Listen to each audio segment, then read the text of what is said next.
Hi my dear lovely viewers, welcome to the Radhi Kathalekha. ఈరోజు మనము Kukatpally mask girl, a Hyderabad street love story 65వ ఎపిసోడ్లోకి వెళ్ళిపోదామా? శ్రావ్య అలా షవర్ కింద తడుస్తూనే ఉంది. తనకి మాత్రం దుఃఖం అస్సలు తీరటం లేదు. 2 వారాల క్రితం అదే రోజు దుండిగల్ ప్రభాకర్ కోసం తన ఇంట్లో పొద్దున పూట సుందరి స్నానం చేపించింది తనకి.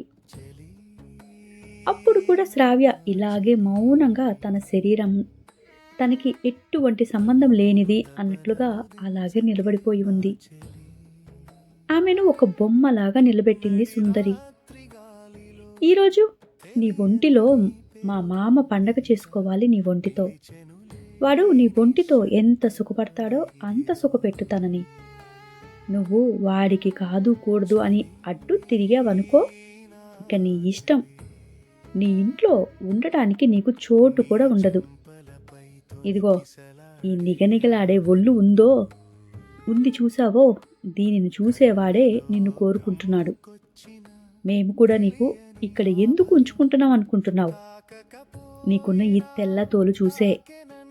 మేము ఎంత రంగసానులమైనా మాకు కూడా లేదు ఈ నునిపైన వల్లు. మరి మీ అమ్మమ్మ నిన్ను ఏం పెట్టి పెంచిందో ఏమో. మీ అమ్మ అందగత్తంట కదా, అందుకే నీ ఒళ్ళు ఇలా వచ్చుంటదిలే. అయినా మీ అమ్మ ఒక్కదానితో కాదంట కదా, 100 మందితో పడుకున్నాడంట కదా.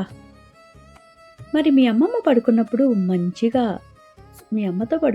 మంచిగా సుఖపెట్టి ఉంటాడు. అందుకే నువ్వు కూడా ఇంత చక్కగా పుట్టావు. ఏ రోజు కళ్ళల్లో పడ్డావో ఏమో మా మామ కళ్ళల్లో. అప్పుడు నుండి వాడు ఒక్కటే జపం చేస్తూ ఉన్నాడు. నీ పేరు తప్ప వాడి నోటి వెంట ఇంకా వేరే పేరే రావటం లేదు. నీ కళ్ళతోని వాటిని మాయం చేసేసావా ఏంది వాణ్ణి?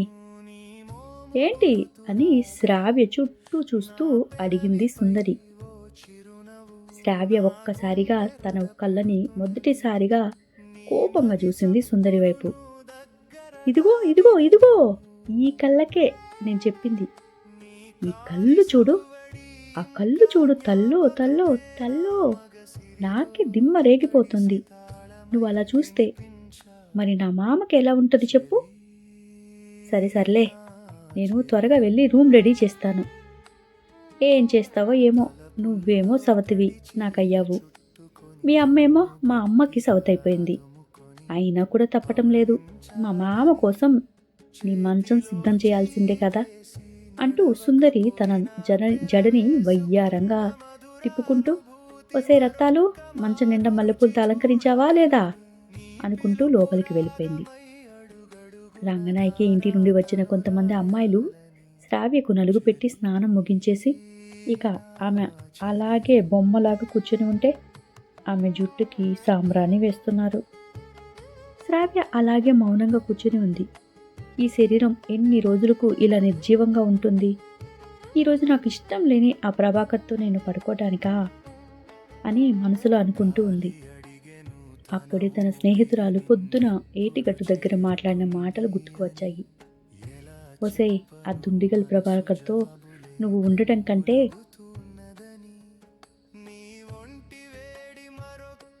ఒక్కరోజు నీకు ఇష్టమైన వాడితో వ్యభిచారం చేసినా సరే చచ్చిపో. లేదంటే ఆ రంగనాయకి, సుందరి మరియు దాని మామ నిన్ను ప్రతిరోజు చంపుకు తింటారు. ఎన్ని రోజులని ఇలాగ నువ్వు ఒక ధైర్యం లేని పిరికి పందలాగా ఇంట్లోనే కూర్చుంటావు? ఇలా కూర్చుండడం కంటే నువ్వు పారిపోవటమే మంచిది. నీకెవరైనా మంచిగా దొరికితే వాడితో ఉండిపో అని చెప్పిన మాటలు ఒక్కసారిగా శ్రావ్యకి ధైర్యాన్ని తెచ్చాయి. ఇక అంతే, రంగనాయక ఇంటి నుండి వచ్చిన అమ్మాయిలంతా సుందరి దగ్గరికి వెళ్ళి నవ్వుకుంటూ ఆ రూమ్ని అలంకరిస్తూ ఉంటే శ్రావ్య చకచక తన ఒంటికి ఉన్న చీరని విప్పేసి పడేసి ఒక డ్రెస్ని వేసుకుంది. ఆమె హ్యాండ్ బ్యాగ్ తీసుకుని బయటికి నడిచేసింది. ఆ రోజు పొద్దున్న వాళ్ళ నాన్నని కాళ్ళ వేళ్ళ పడ్డ కూడా వాళ్ళ నాన్న నోరు మూసుకుని సుందరి చెప్పిన మాట విను అని చెప్పిన మాటలు కూడా గుర్తుకు వచ్చాయి. ఇక వెంటనే చెప్పులు వేసుకుని బయలుదేరుతూ ఉంటే తొట్టి పక్కన ఉన్న మందుల డబ్బా కనపడింది. ఇక పొలానికి వేసే మందుల డబ్బా కూడా హ్యాండ్ బ్యాగులో పెట్టేసుకుని అలా బయటికి రాగానే అప్పుడే ఒక ఎద్దుల బండి నిండా వడ్లు బస్తాలు వేసుకుని వెళ్తున్నారు కొంతమంది. ఇక శ్రావ్య ఆ బండిని ఆపి ఆ ఎద్దుల బండి ఎక్కి వెనక బస్తాల చాటున దాంకుంది, ఎవరికీ కనపడకుండా. శ్రావ్య అలా కూర్చొని ఉండగానే ఆ ఊరు దాటి ఎలా వచ్చిందో కూడా తనకే తెలియదు. వాళ్ళు సిటీ దగ్గర వదిలిపెట్టేసి వేరే వైపుకు వెళ్ళిపోయారు ఆ ఎద్దుల బండి వాళ్ళు. ఇక శ్రావ్య అలా నడుచుకుంటూ కూకట్పల్లి దగ్గర దాకా రాగానే అనుకోకుండా తనకి ఒక అమ్మాయి కనపడటం, ఆ అమ్మాయి స్థానంలో శ్రావ్య ఉండటం జరిగిపోయింది. ఆ రోజు అసలు అనుకుంది తను నిజంగానే నేను ఆడదాన్ని కాదా, మరి నా మామకి ఎందుకు నచ్చటం లేదు, నేను నా వైపు తను ఎందుకు చూడటం లేదు, ఒక్కసారి కూడా తను ఎందుకు చూడడం నన్ను, ఇలా ఎవరో వచ్చి నా ఒంటి మీద చెయ్యేస్తూ ఉంటే నా మామ ఎలా ఊరుకుంటున్నాడు, మరి నా మామని కాదు అనుకొని నేను అసలు ఎలా దుండిగల్ ప్రభాకర్ దగ్గర ఉండాలి, అతని దగ్గర ఉండటం కంటే నాకు ఇష్టమైన వాడి దగ్గర పడుకొని నా జీవితాన్ని ముగించేయటం మంచిది కదా, అసలు నేను తప్పు చేస్తున్నానా అమ్మా, నేను కూడా నీ దగ్గరికి వచ్చేస్తాను, కానీ ఒక్కసారైనా సరే ఇన్ని రోజులు నేను ఒక ఆడదాన్నా కాదా అని నన్ను నేనే ప్రశ్నించుకుంటున్నాను. ఈ ప్రశ్నకు నాకు సమాధానం కావాలి. అది నిజంగా దొరికినప్పుడు నేను తప్పకుండా నీ దగ్గరికి వచ్చేస్తాను అంటూ ఏడుస్తూ ఉన్న సమయంలో అర్జున్ ఆమె ముందు వచ్చి బండి ఆపాడు. ఒక్కసారి శ్రావ్య తడబడింది, నేను వెళ్ళాలా వద్దా అని. ఇక మరుక్షణమే ఏమీ ఆలోచించకుండా కళ్ళు మూసుకొని అర్జున్ వెంట వచ్చేసింది. ఆ రోజు తను తీసుకుని నిర్ణయం ఈరోజు ఇంత బాధిస్తుంది అని శ్రావ్యకే అనిపించలేదు, తెలియలేదు కూడా. నేను సుందరితో రంగా ఉన్నప్పుడే బాధపడ్డాను, నిజంగా చాలా బాధపడ్డాను. కానీ ఈరోజు అద్రు వేరొక అమ్మాయిని ఇష్టపడుతున్నా కూడా మరలా నేను సిగ్గు లేకుండా అద్రుని కావాలని ఎలా అడుగుతున్నాను? తను మరొక అమ్మాయికి సొంతమని తెలిసి నాతో పడుకోమని నేను అద్రుని బలవంతం చేస్తున్నానా? వద్దు వద్దు, నాలాగా ఏ అమ్మాయి ఎప్పుడు ఇక ఇలా బాధపడకూడదు. అసలు బాధపడటమే కాదు, అది నా వలన అస్సలు ఆమె నా బాధపడకూడదు. అద్రు ఈరోజు నాకు చెప్పి చాలా మంచి పని చేశాడు. తన జీవితానికి నేనెప్పుడు అడ్డు రాకూడదు, తన జీవితంలో నేను ఎప్పుడు ఒక చెడుగా మిగలకూడదు. అతను నాకు ఒక మంచి, చాలా అంటే చాలా మంచి సంతోషాన్ని ఇచ్చాడు నా జీవితంలో. నేను ఎప్పటికీ దానిని మర్చిపోలేను. అయినా నేను కూడా అదే కదా కోరుకున్నాను, ఒక్కసారి నేను ఒకరికి సొంతం అయిపోతే చాలు అని. ఇక అయిపోయాను కదా, నేను అద్రు సొంతం అయిపోయాను కదా, నేను తన సొంతం అయిపోయాను. తను నా సొంతం కాకపోయినా పర్లేదు, మరి నేను తన సొంతం తనకి అయినప్పుడు తనకి ఇష్టమైందే కదా నేను చేయాలి. నాకు ఇష్టమైంది కావాలని ఎందుకు అడుగుతున్నాను? నేను కూడా సుందరి రంగాలాగా స్వార్థంగా ఆలోచిస్తున్నానా? మా అమ్మ చాలాసార్లు చెప్పింది అని రంగా కూడా చెప్పాడు కదా. మా నాన్నను మా అమ్మ చాలా అంటే చాలా ఇష్టపడింది. అందుకే రంగనాయకి దగ్గరికి వెళ్ళినప్పుడు కూడా మా అమ్మ మా నాన్నని ఏమీ బాధపడలేదు. నేను కూడా మా అమ్మ కూతుర్నే కదా. మరి అద్రు ఈరోజు నాతోటి ఆ పని చెయ్యను అంటే నేనెందుకు ఇంత ఏడుస్తున్నాను? అసలు నిజంగా నాకు ఆ పని మాత్రమే కావాలా? నిజంగా జీవితంలో ఆ పని అంటే అంత విలువ ఉందా అసలు? ఏమో, నాకు అస్సలు తెలియటం లేదు. నాకు తెలిసినంత వరకు అది చాలా చాలా విలువైనదిగా నాకు అనిపిస్తోంది. ఒక్కసారి ఒకరితో నేను దగ్గరయ్యాను అంటే ఇక ఎప్పటికీ తనే నా జీవితం బతకాలి అనిపిస్తోంది. ఎందుకో తెలియటం లేదు. అద్రు ఏం అడిగినా నాకు చేసేయాలనిపిస్తోంది. నేను ఇంకా వెళ్ళిపోతాను, పర్లేదు, అమ్మమ్మ ఏమనుకున్నా అంటూ అలాగే మోకాళ్ళ మీద కూర్చొని నోటి నుండి శబ్దం బయటకు వస్తున్నా కూడా రాకుండా తను ఏడ్చేస్తూ ఉంది. నీళ్ళ శబ్దంలో ఆమె ఏడుపు మరియు నీళ్లతో పాటు ఆమె కన్నీళ్లు కలిసిపోతూ ఉన్నాయి. ఆమె శరీరం నుండి ఆమె కోరికలు కూడా అన్నీ అలాగే నీటితో పాటు కొట్టుకుపోతున్నాయి. తనకి ఏడుపు అస్సలు ఆగటం లేదు. పెద్దగా అరవాలనుంది. చెత్తలాగా నేను ఎందుకు ఇలా కోరుకుంటున్నాను? అసలు ఒక మగవాడు నన్ను వద్దు అనుకుంటే తనే కావాలి అని నేను ఎందుకు ఇలా తపన పడిపోతున్నాను అని ఏడుస్తూ, అమ్మమ్మ చెప్తుంది కదా, ఒక మగవాడు వద్దు అనుకున్నా కూడా వెంట పడే ఆడదాన్ని వ్యభిచారి అంటారు అని. నేను కూడా అలాగేనా? నిజంగా నా చిన్నప్పుడు మా స్కూల్లో ఒకడు అన్నాడు కదా, మీ నాన్న వ్యభిచారి కొంపలోకి వెళ్తూ ఉంటాడు, నువ్వు కూడా అలాగే తయారవుతావు కదా అని. అమ్మా, నిజంగా నేను ఇప్పుడు అలా అయిపోయానా? నేను నిజంగా ఇప్పుడు అలాగే అయిపోయాను. అద్రు నన్ను వద్దనుకుంటున్న తననే కోరుకొని అంటూ తన కళ్ళ నీళ్ళని తుడుచుకుంటూ, ఇక తనకి ట్యాప్ని ఎలా ఎలా ఆపాలో కూడా తెలియటం లేదు. ఇక చాలాసేపు అయినా కూడా బాధపడిపోతూ, అద్రు రాకపోయేసరికి అప్పటిదాకా ఆమె బాధపడుతూ ఉందని తెలిసింది. అయినా కూడా మౌనంగా ఉన్నాడు. ఇక తను తట్టుకోలేకపోయాడు. ఒక్కసారిగా వచ్చి తలుపులు తడుతూ, సాపి సాపి తలుపుతి, ఏం చేస్తున్నావు అని అడిగాడు. శ్రావ్యకి షవర్ ఆపటం అస్సలు చేతకటం లేదు. ఇక వెంటనే అలాగే వచ్చి డోర్ తీసేసింది. నాకు అంటూ ఇక ఈ ట్యాప్ రావటం లేదు అని ఏడుస్తూ ఎక్కిలు పెడుతున్నట్టుగా చూస్తూ చెప్పింది. అలాగే తలదించుకుంది. ఇక వెంటనే అర్జున్ గబగబా లోపలికి వెళ్ళిపోయాడు. ఆ షవర్ని ఆపడానికి వెళ్తూ ఉండగానే అప్పుడే ఇక షవర్ కింద నీళ్ళలో శ్రావ్యతో పాటు తను కూడా ఉండిపోయాడు. ఒక్కసారిగా శ్రావ్య వైపు చూశాడు. తన కళ్ళు ఇందాకటి కంటే ఎక్కువగా ఏడ్చినట్లు తెలిసిపోతుంది. శ్రావ్య చిన్నగా ఎక్కులు పెట్టడం వెంటనే శ్రావ్యని గట్టిగా కౌగిలించేసుకున్నాడు అద్రు. సాపి, ప్లీజ్ ఏడవద్దు, నిజంగా నేను నిన్ను బాధ పెట్టాలని అస్సలు అనుకోవటం లేదు అని అన్నాడు. సాపి అర్జున్ని గట్టిగా కౌగిలించుకొని ఇక అలాగే నిలబడి ఉండగా, సాపి మాత్రం తన చేతులు అర్జున్ మీద పెట్టకుండా అలాగే కిందకి వేలాడి తీసుకొని ఉంది. అర్జున్ శ్రావ్యని అలాగే గట్టిగా హత్తుకుంటూ ఆమె వీపుని ముద్దు ఇక షవర్ని ఆఫ్ చేసేశాడు.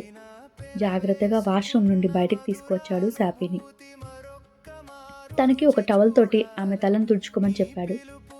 ఆమెకి ఒక 2 గంటల ముందు దాకా అద్రు అనే వ్యక్తి తన ప్రపంచంలాగా అనిపించింది. తను తనకి సర్వస్వంలాగా అనిపించింది. కానీ ఇప్పుడు మాత్రం అద్రుకి తను చాలా అంటే చాలా పరాయిలాగా అనిపిస్తుంది. ఇక వెంటనే తను ఏమి మాట్లాడకుండా టవల్ తీసేసుకొని మళ్ళా వాష్రూమ్లోకి వెళ్ళిపోయి తన డ్రెస్ చేంజ్ చేసుకొని మౌనంగా బయటకు వచ్చేసింది. అద్రు కొంచెం సేపు శ్రావ్యతో మాట్లాడటానికి ప్రయత్నిస్తున్నాడు. కానీ తనకెందుకో అస్సలు అద్రుతో మాట్లాడుతుంటే తెలియకుండానే కన్నీళ్ళు వచ్చేస్తున్నాయి. కానీ తన ముందు అస్సలు ఏడవాలి అని శ్రావ్య అనుకోవటం లేదు. జస్ట్ తను చెప్పే వాటినన్నిటినీ కొడుతూ వింటోంది. అర్జున్ బుక్స్ని తీసి, ఇవన్నీ చదివావా సాపి అని అడిగాడు మంచం మీద పెడుతూ. తను తల ఊపింది. ఎందుకంటే నోరు తెరిస్తే తనకి ఏడుపు వచ్చేస్తుందేమో అని భయంగా ఉంది. ఆ మాటల్లో ఏడుపు తనకి కనపడకూడదు అని తను మౌనంగా ఉంది. అర్జున్కి కూడా తెలుస్తుంది తను ఏడుస్తోంది అని. ఇక వెంటనే పుస్తకాలు పక్కకు పెట్టి పడుకుంటావా అని అడిగాడు. హా అన్నట్లు తల ఊపింది. సరేదా, ఇలారా నా మీద బజ్జో అని పిలిచాడు. అర్జున్ ఇక శ్రావ్య మౌనంగా అర్జున్ దగ్గరికి వెళ్ళాలి అని అనిపించట్లేదు, అలా అని వద్దు అని కూడా చెప్పాలి అని తనకు అస్సలు లేదు. ఇక నాకు తనకు దగ్గర పడుకునే అవకాశం ఇప్పుడే కదా అనుకుని మౌనంగా తనకి ఛాతికి దగ్గరగా వెళ్ళి అతనికి గుండె దగ్గరగా తల పెట్టి పడుకుంది. పిచ్చిదానా, ఇంత ఎమోషన్గా ఎందుకు పెట్టుకుంటున్నావు నా మీద? మనకి జస్ట్ ఒక 2 వారాలు పరిచయమే కదా, మనం జస్ట్ ఒకరోజు ఆ రోజు సుఖపడటానికే కదా కలిసాము, వచ్చింది కూడా అందుకే కదా, నచ్చింది కాబట్టి 2వ సారి కలిసాం, అంతకు మించి మనం ఏమీ అనుకోలేదు కదా సాపి అన్నాడు ఆమె తల నిమురుతూ. అంటూ అవును, నువ్వు చెప్పింది నిజమే, మనమేమీ ఎప్పుడు కలిసి ఉంటాము అని ఎప్పుడు చెప్పుకోలేదు, నిజంగానే నచ్చితేనే ఇంకోసారి కలుద్దామని నేను అడిగాను, నువ్వు కూడా వచ్చావు, అంతే. అది నాకు కూడా తెలుసులే, నాదే తప్పు. ఇప్పుడు నువ్వు కావాలి అని నేను నిన్ను గొడవ చేశాను, అలా అస్సలు చేసి ఉండకూడదు అని తన కళ్ళను దించి చిన్నగా అంటూ అలాగే పడుకొని ఉంది శ్రావ్య. "హ్మ్, నాకు నువ్వంటే నిజంగా చెప్పాలి అంటే చాలా ఇష్టం. కానీ నీకు ముందుగానే చెప్పాను కదా, నాకు ఇంకొక అమ్మాయి అంటే చాలా ఇష్టమని. అందుకే ఇవన్నీ ఇక నాకు వద్దు అనుకుంటున్నాను. నాకు తెలుసు నీకు బాధ కలుగుతుంది అని, కానీ నేనేం చేయలేను. నువ్వు బాధపడుతున్నా కూడా" అంటూ ఆమెని జోకొడుతూ చెప్పాడు అర్జున్. శ్రావ్య మౌనంగా "అవును, నాకు కూడా తెలుసు. ఎందుకంటే నీదేం తప్పులేదు కదా. అసలు నువ్వు వేరొక అమ్మాయికి సొంతమని నాకు ఇప్పుడే కదా తెలిసింది.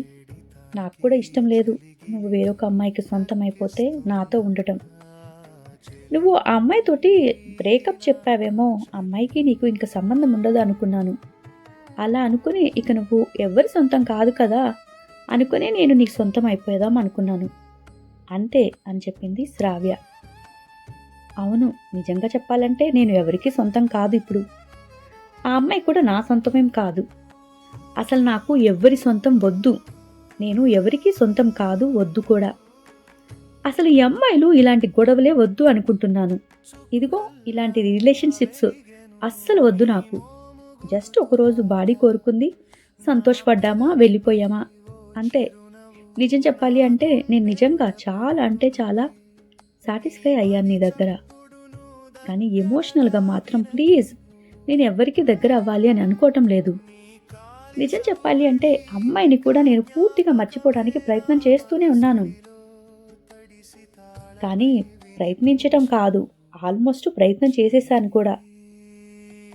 కానీ ఎప్పటి నుండో అలా తనతోటి అమ్మాయి అలవాటైన అమ్మాయి కదా, కొంచెం ప్రేమ ఉంటుంది కదా, అది కొంచెం అలా ఉంది అంతే" అని చెప్పాడు అర్జున్ ఎంతో వివరంగా.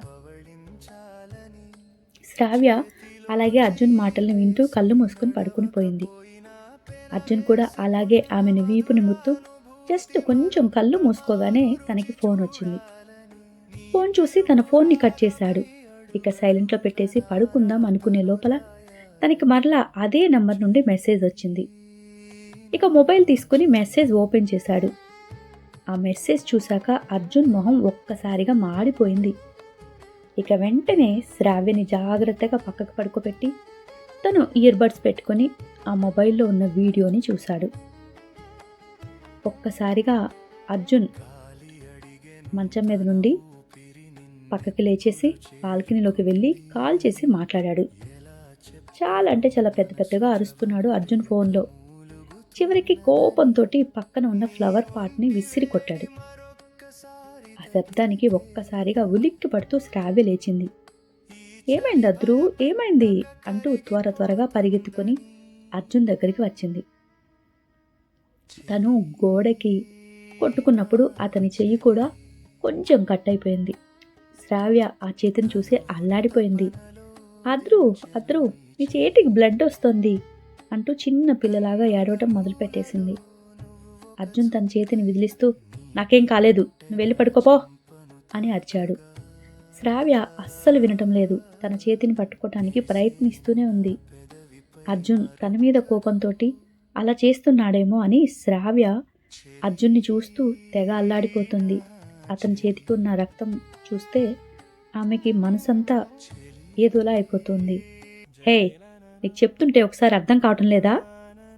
నాకేం కాలేదని చెప్పాను కదా, ఒకసారి చెప్తే ఎందుకు అర్థం చేసుకోవు? వెళ్ళి పడుకోపో అని చెప్పాను కదా" అని పెద్దగా అరిచేశాడు అర్జున్ శ్రావ్య మీద. ఇక శ్రావ్య ఒక్కసారిగా తనకొస్తున్న ఏడుపుని ఆపేసుకుంది. అలాగే తన మణికట్టుతోటి ఆమె కంటి నీళ్ళను తుడుచుకుంటూ "అద్రు ప్లీజ్, నువ్వు ఏడవకు, నువ్వు అలా అరవకు, నువ్వు అస్సలు నా మీద కోపం చూపించకు, ప్లీజ్ అలా నా మీద అస్సలు కోపం చూపించకు, నేను నిజంగానే వెళ్ళిపోతాను, నువ్వు అలా అరవకు ప్లీజ్, నా కోసం నువ్వు అస్సలు నా మీద ఎప్పుడు కోపడకు ఇలా, ప్లీజ్ అద్రు, నువ్వు అలా బాధపడుతుంటే నేను అస్సలు చూడలేకపోతున్నాను, నేను వెళ్ళిపోతాను, నువ్వేమి బాధపడకు" అంటూ త్వరగా ఆమె హ్యాండ్ బ్యాగ్ తీసుకొని ఇక బయటికి నడవబోయింది. అప్పుడు అద్రుకి అర్థమైపోయింది తను శ్రావ్యాన్ని విసుక్కున్నాడు అని. శ్రావ్య అప్పుడే డోర్ బోల్ట్ ఓపెన్ చేసి బయటికి అడుపెట్టగానే వెంటనే అర్జున్ పరిగెత్తుకుంటూ వచ్చి శ్రావ్య చెయ్యి పట్టుకున్నాడు.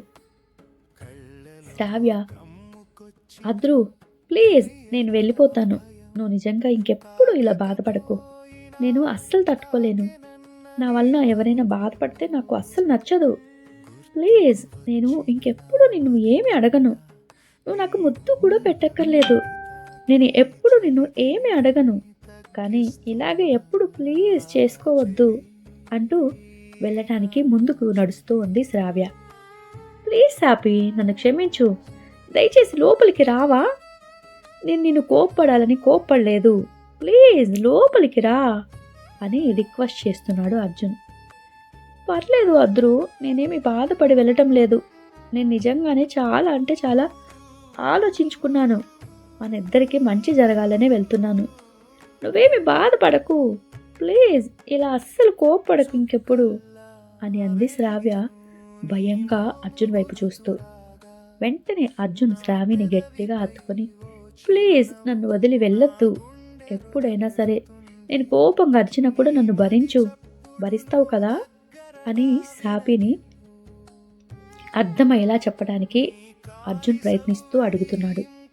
శ్రావ్య మాత్రం ఏమీ మాట్లాడకుండా అలాగే మౌనంగా ఉంది. ఇంకా అటు అలా ఉంటే శంకర్ ఆ రోజు ఎర్లీగా ఇంటికి వెళ్ళిపోయాడు. ఫుల్లుగా వర్షంలో తడిచిపోయిన బట్టలతో ఇంటికి వెళ్ళగానే తల్లి సుమిత్ర చూసి పరుగున శంకర్ దగ్గరికి వచ్చేసింది.